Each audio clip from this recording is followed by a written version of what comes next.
My name's Rachel, and I'm going to be talking about the simple present versus the present continuous tense.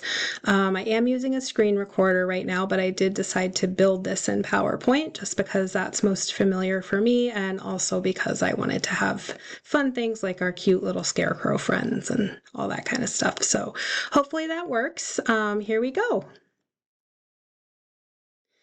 So let's define these two tenses first and talk about how they're used.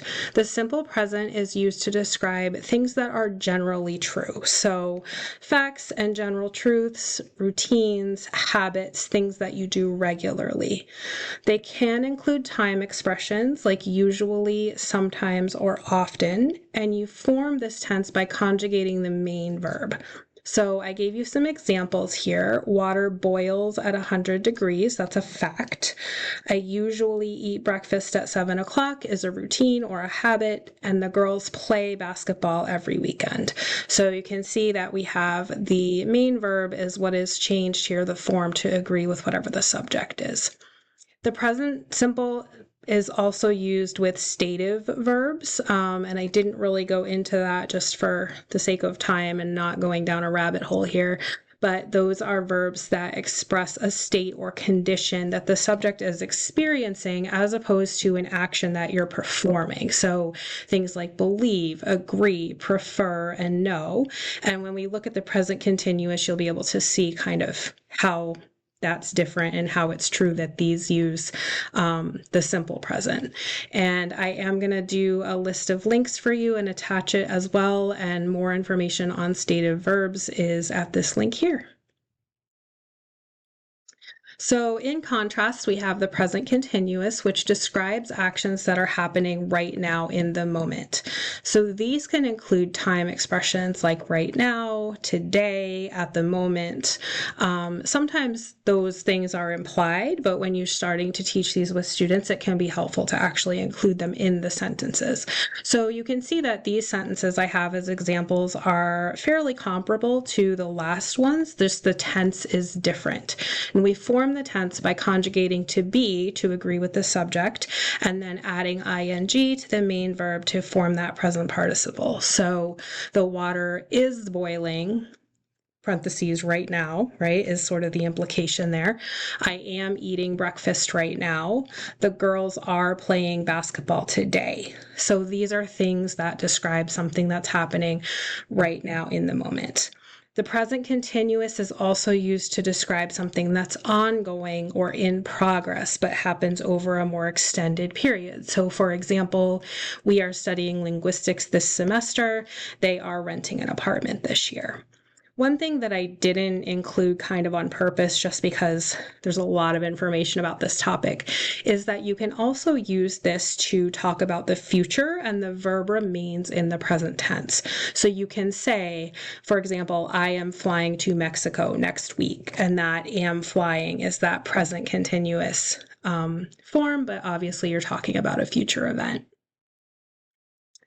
So this full disclosure is pretty well cut and pasted from the source that's listed here because I was not aware of these rules until I started researching this. So there's a lot of information here. It's more just for reference of how you form that participle form, how you form that ing verb for different types of verbs depending on what they end with.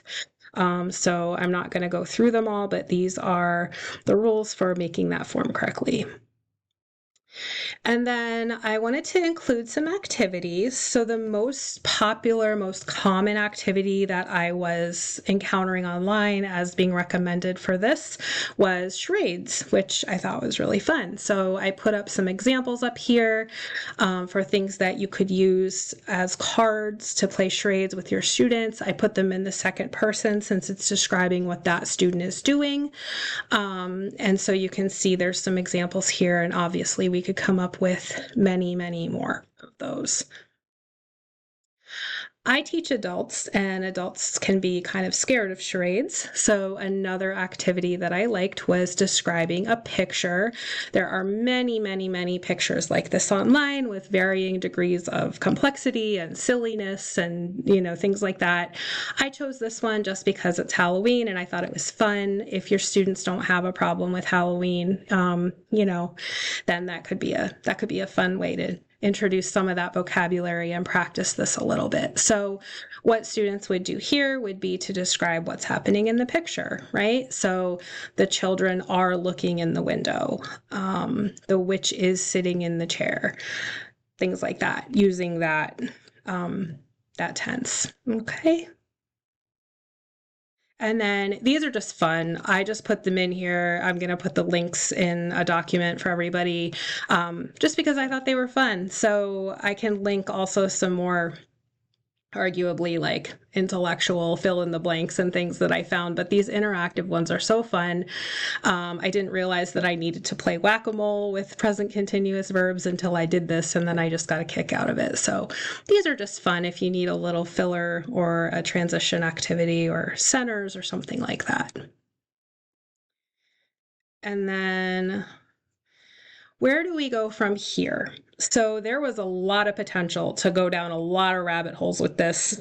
Obviously, this is a very broad topic. This is just an overview.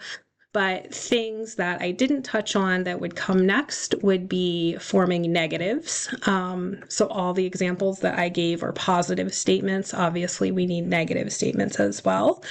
And also how to form questions. So in the simple present, we conjugate do as the auxiliary verb, as in does she work?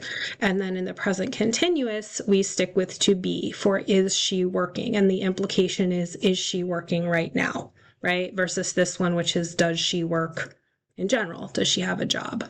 Right? If you're using WH questions, which I didn't put an example of on here, you keep the same order and you just put that interrogative word in the front. So where does she work? When is she working? I did not put links. I put links in the body of the presentation. I did not put links at the end here because I'd like to put them in a document in case anybody does want to click on them and access those. But hopefully that was a fun overview. I definitely learned a lot and I appreciate you listening. Thank you.